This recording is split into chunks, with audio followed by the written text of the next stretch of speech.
성령님의 인도하심을 받는 것이 우리의 소망입니다. 이 땅에 하나님의 나라가 이루어짐을 우리가 볼 수 있기 때문입니다. 어제 우리 박강희 권찰님 천국 환송하고 돌아왔는데 삼남매 중에 자녀 한 분 가족만 어머니 마지막 천국 환송하는 곳에 있었습니다. 참 마음이 아프더라고요. 어머니가 생전에 그 자녀들이 하나 되기를 놓고 기도하고 계셨는데 못 보고 가셨으니까. 그런데 우리 안에 소망이 있습니다. 왜냐하면 그 하나님의 나라는 이미 이루어졌기 때문입니다. 우리 눈에 안 보일 뿐이고 우리의 귀에 들리지 않기 때문이지, 그 하나님의 나라는 이미 우리 앞에 이루어져 있는 것입니다. 우리가 믿음을 발휘할 때 겨자씨만한 믿음보다, 아니 그 겨자씨만한 믿음만 있어도 그 일을 보게 될 것입니다. 우리가 그 순종하는 믿음을 가지고 어제 새벽을 도와서 예배를 드리고 돌아왔지 않습니까? 그리고 우리가 같이 기도하기로 결정하지 않았습니까? 그리고 오후에 화장하시고 교회를 방문하셨어요. 교회를 방문하셨어요. 그 둘째 아드님은 지금 교회 출석 안 하시는 분이신데, 제가 일부러 자부는 교회 집사님이시고, 근데 제가 손을 이끌어서 어머니가 예배 드리시던 기도하던 자리 안내하고 거기서 기도하시라고, 아까 우리 천국 환송할 때 말씀 전했던 내용 그대로 기도하셨으니까 기도하시는 거 어머니가 엄청 기뻐하실 거라고, 여기 아직 어머니 온기가 남아있는 것 같은 자리에 앉아서 기도하시면 좋겠다고. 그때 한 5분을 기도하시더라고요. 거기 앉아서 기도하는 거예요. 여러분, 교회를 출석하지 않는 분이 앉아서 기도를 한다는 것 자체가 용감한 일이죠. 용기가 필요해요. 그리고 그 입을 열어서 기도하기 시작할 때 성령님이 그 할 말을 입에 담아 주셨다고 저는 믿습니다. 네. 그렇게 어제 오셔서 어머니 통장에 있던 헌금 드리고 싶어요 하고 어제 헌금하시고 감사 헌금하시고, 그리고 대화를 좀 나누다가 그렇게 가셨어요. 감사한 것은 그렇게 어머니 마지막 가시는 길에 함께 모일 수 없는 이유가 그 안에 있음에도 불구하고 어머니 유고를 가지고 형님 집으로 가셨더라고요. 상자포리에. 그리고 형님을 만나지 못했지만 조카를 통해서 그 아버지 모셨던 수목장으로 했던 아버지 모신 바로 옆에 흙을 파고 어제 거기에 모셨더라고요. 안치를 했어요. 그런데 참 감사한 것은 저한테 먼저 그러시는 거예요. 목사님, 저 형님하고 이제 잘 지내보렵니다. 이렇게 얘기를 하시더라고요. 이제 마지막까지 안 봤으니까 이제 볼 일 없다 하지 않고 잘 지내보겠습니다. 잘 지낼 거예요. 걱정하지 마세요. 이렇게 얘기하시더라고요. 여러분, 사람은요, 어떻게 보면 되게 극단적이에요. 이거 아니다 싶으면 한번 마음을 딱 먹으면 끝까지 아닌 거예요. 그렇죠? 네. 그런데 그 둘째 아드님도 그랬단 말이에요. 그래서 그 자부가 되게 기도해 달라고 그러셨거든요. 근데 어제 형님하고 잘 지내겠다고, 동생도 사연이 있을 거라고, 이제 시간이 좀 지나면 이제 괜찮아질 거라고, 또 그 동생도 품에 안겠다고, 큰 그릇이 되셨더라고요. 다 담을 수 있는 그릇이 되셨더라고요. 하나님께서 열매 맺게 하실 줄로 믿습니다. 그 고백도 열매이지만 이제 우리 모두가 함께 보고, 야, 이건 하나님 성령의 열매구나라는 것을 알 수 있도록 열매를 맺게 하실 거예요. 계속 기도해 주시기를 부탁드립니다. 오늘 우리가 만나는 지호 형제, 우리가 만나는 우리 고넬료라고 하는 백부장이 있어요. 이 사람은 로마 군인이에요. 로마군의 장교예요. 근데 이제 그 집에 가서 먹고 잠을 잔 거예요. 이 일이 문제가 된 것입니다. 왜냐하면요, 이스라엘 사람들에게 있어서 이방인은요, 상대 못할 사람, 취급하지 않는 사람이에요. 그래서 성지순례를 갔다 오신 분들 얘기를 들어보면요, 가이드들이요, 그 성지순례 하는 곳에 이렇게 가잖아요. 그러면 그 성지순례 하는 곳에 가면 화장실 사용하는 비용이 그렇게 비싸다네요. 예전에 우리나라도 화장실 사용하면 대변은 100원, 소변은 50원 이렇게, 여러분 아세요? 아, 참 삭막했어요. 그때만 해도. 그러니까 이제 다들 치사하게 50원 내고 들어가서 빠른 시간 안에 대변을 해결하고 나오는 분들이 많아가지고 그 돈 받는 분이 다 눈치가 3단인 거예요. 50원을 내고 들어가는데 이 사람 대변 같으면 쫓아 들어와가지고 문을 두드리고 저 그거 봤단 말이에요. 그런 돈 받는 각박함과 50원 안 내려고 하는 각박함이 막 서로 부딪히는 시대가 우리나라에 있었어요.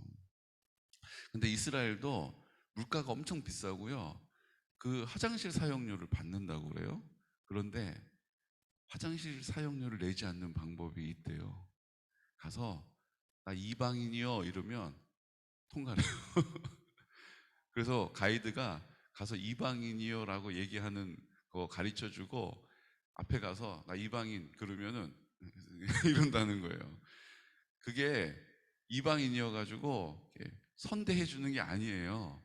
사람 취급 안 하기 때문에 개 취급을 하기 때문에 돈 받을 가치가 없어서 통과시키는 거예요. 근데 우리나라 분들은 그것도 모르고 그 말을 하면 그 무료로 사용하는 줄 알고 나 이방인이라고 그러면 통과시킨다는 거예요. 지금도 마찬가지예요. 지금도 이방인은 취급을 안 하는 거예요. 근데 그 당시에는 어땠겠습니까?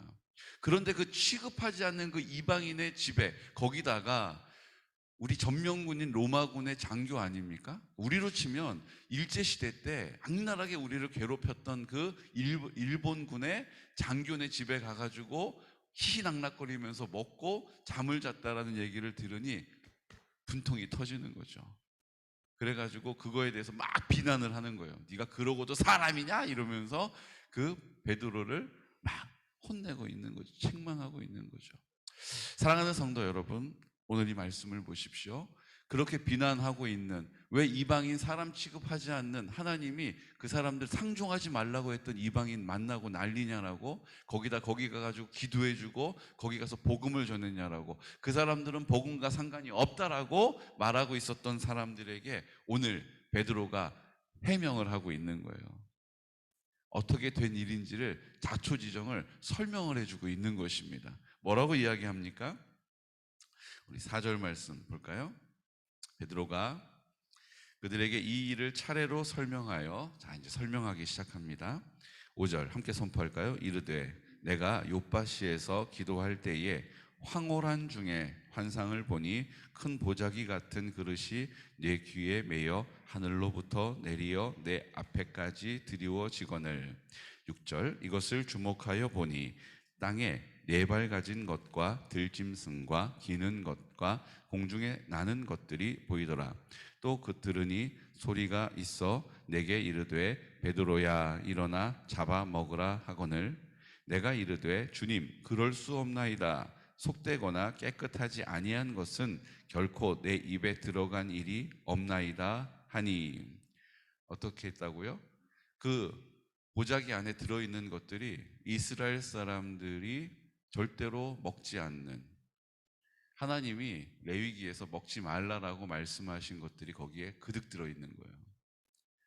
통굽, 굽이 갈라지지 않는 것, 비늘이 없는 것.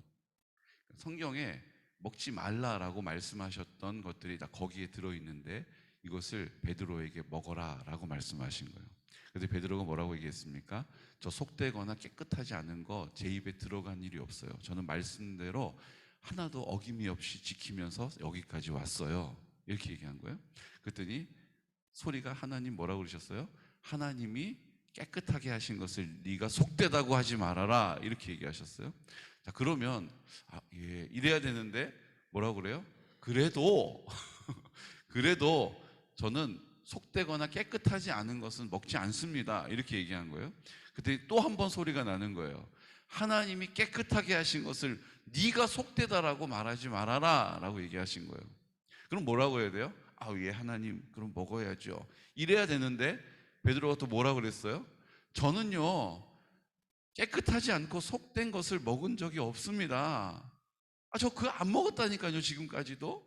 근데 하나님 뭐라고 그러세요? 똑같이 하나님이 깨끗하게 하신 것을 네가 속되다라고 하지 마라, 네가 판단하지 마라, 이렇게 얘기하신 거예요. 베드로가 그 앞에서 네 라고 대답하고 보자기가 하늘로 올라간 거예요. 자, 9절 말씀부터 볼까요? 또 하늘로부터 두 번째 소리가 있어 내게 이르되 하나님이 깨끗하게 하신 것을 내가 속되다고 하지 말라 하더라. 이런 일이 3번 있은 후에 모든 것이 다시 하늘로 끌려 올라가더라.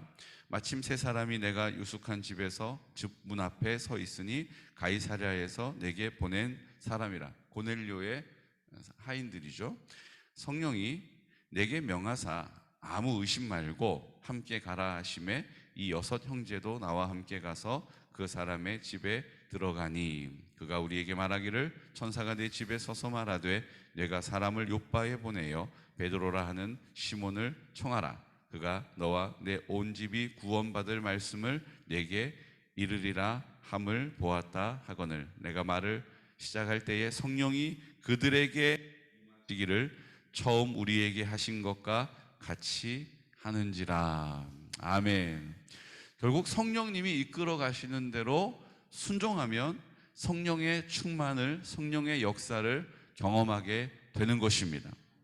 여기에 우리가 방해되는 일이 뭐예요? 그렇게 하지 못하게 되는 상황이 어떤 상황이에요? 우리의 생각, 우리의 판단, 우리의 경험, 우리의 느낌, 우리의 감정이라는 거예요. 우리의 이 생각 때문에, 우리의 느낌과 감정 때문에 성령이 하시는 일을 우리가 어떻게 해요? 경험하지 못한다는 것입니다. 베드로도 그랬어요. 예수님의 수제자였고 예수님이 행하셨던 일들을 그가 어떻게 했어요? 동역하는 사람이었고 예수님을 배반했다가 다시 회복된 사람이었고 성령의 충만함으로 성령의 통로로 쓰임받았던 사람임에도 불구하고 그가 가지고 있었던 생각, 그가 가지고 있었던 느낌과 감정, 그가 행하였던 경험에 근거하여서 하나님이 성령님께서 하라 하시는 일을 할 수 없다라고 3번이나 반복해서 거절하는 것입니다. 그때 성령님께서 어떻게 하세요? 그 사실을 지속적으로 두드리시는 거예요. 주님은 우리가 하나님의 뜻대로 인도함을 받을 수 있도록 지속적으로 공급하시는 은혜를 끊지 않으십니다. 오늘 베드로도 그 가지고 있었던 생각 때문에 이방인은 우리가 상종할 사람이 아니고 이방인은 구원과 관계없는 사람이고 이방인은 우리가 신경 쓸 일 없는 사람이다라고 그들은 지옥의 불쏘시개다라고 생각하고 마음을 열지 않은 거예요. 근데 성령님께서 어떻게 하세요? 환상을 통해서 3번에 걸쳐서 그 마음을 두드리십니다. 그리고 가이사랴에서 환상 가운데 움직이셨던 그 고넬료를 통하여서 보냈던 3사람을 만나게 하시고 만약 그 환상을 보지 않았다면 나 이방인 만나지 않습니다. 거기다가 로마 군 장교 더더욱 볼 일 없습니다. 가시오 라고 문을 굳게 걸어 잠궜을 거예요. 그런데 성령님께서 그렇게 하지 않도록 성령의 뜻을 나타내시려고 이방인에게까지 그 가정을 구원하시려고 그 이방의 공동체를 구원하시고 그 가정의 공동체를 회복시키시려고 베드로를 두드리신 거죠. 베드로가 그 환상 앞에서 어떻게 했어요? 그 3명의 보내온 메신저 그 사람을 환대합니다. 그리고 그 얘기를 듣고 따라 나섭니다. 한 60km 정도 떨어진 길을 이틀에 걸쳐서 가요. 그리고 백부장 고넬료의 집에 들어가 그 복음을 선포합니다. 죄의 문제를 예수의 십자가 앞에서 해결받고 흘리신 피로 우리의 모든 죄가 씻음받고 이제 부활하신 예수님께서 내 마음에 계신 것처럼 믿음으로 주님 앞에 나아가는 모든 사람의 마음 가운데 주인이 되신다라는 사실을 선포해요. 그랬더니 그날 그 시간 그 고넬료의 가족들 뿐만 아니라 그 집 안에 있었던 모든 사람들이 구원을 받는 놀라운 회복의 역사가 일어난 줄로 믿습니다. 우리의 생각으로는 그 한 사람 한 사람 쉽지 않은 일이에요. 불가능해 보이는 일이에요. 근데 성령님 앞에 순종하면 성령께서 그 모든 일을 가능하게 하시는 것입니다. 이게 어떻게 될까? 우리의 생각으로, 우리의 감정으로, 우리 느낌으로 언짢고 그렇게 되지 않을 것 같고 낭망하게 되고 두렵고 염려하게 되고 원망하게 되고 탄식하게 되고 그 모든 일들을 주님께서 어떻게 하세요? 하나님의 구원으로 뒤집어 버리시는 거예요. 역전시켜 버리시는 것입니다. 가능하게 하시는 것입니다. 그러므로 우리는 믿음으로 어떻게 하는 거예요? 그 성령님의 인도함을 따르는 거예요. 우리의 기도는 어디에 있어야 합니까? 내가 바라는 것을 위하여 기도하는 것이 아니라 성령의 충만함을 구하고 주님 나를 영적으로 민감하게 하셔서 베드로와 같이 베드로도 그 마음을 열지 않고 3번이나 주님께서 반복하여서 거듭 그가 판단하고 있었던 것을 깨뜨려 주셨던 것처럼 저도 주님께서 깨뜨려 주십시오. 저의 생각, 저의 판단, 저의 느낌, 감정들 성령님께서 깨뜨려 주시고 쪼개 주시고 무덤에 던져버려 주십시오. 우리의 기도는 여기에 있는 것입니다. 주님, 제가 여전히 또 내가 내 힘을 쓰려고 했던 것 주님 용서해 주세요. 주님, 이제 성령님이 나의 능력이 되어 주십시오. 주님, 나에게 믿음을 주십시오. 성령님, 회개의 영을 부어주십시오. 성령님, 나를 인도해 주십시오. 나를 굴복시켜 주십시오라고 입을 열어 선포하여 기도하는 곳마다 오늘 그 고넬료의 가정 가운데 그들이 완고하게 견고하게 이방인들에게 구원이 없다라고 믿고 있었던, 그들이 그렇게 굳어져 버렸었던 것을 성령님께서 깨뜨리셔서 이제 이방인에게까지 구원의 복음이 전해지게 된 것입니다. 그것이 오늘 우리도 이방인이잖아요. 우리도 이스라엘 백성 아니잖아요. 우리에게까지 들려지게 된 것입니다. 성령님이 하시는 일이에요. 이제 우리를 통해서 성령님이 또 다른 곳으로 그 복음이 흘러가게 하시는 것입니다. 그저 가서 이 복음의 사실을 입을 열어 선포하기만 하면 그곳이, 그 가정이, 그 공동체가 회복되어지는 놀라운 역사가 우리 앞에 이미 이루어진 줄로 믿으시기 바랍니다. 하나님의 나라가 이루어졌기 때문입니다. 우리는 믿음으로 그것을 취하는 거예요. 천국은 침노하는 자의 것이라고 말씀하셨습니다. 이미 이루어진 것을 믿음으로 취하는 믿음의 결단이 오늘 우리 공동체의 결단이 되시기를, 오늘도 그 응답받는 놀라운 성령의 열매를 주님 아버지 앞에 맺어드리는 귀하고 복된 성도들 되시기를 예수 그리스도 이름으로 축복합니다. 이 시간 다 같이 기도드릴 때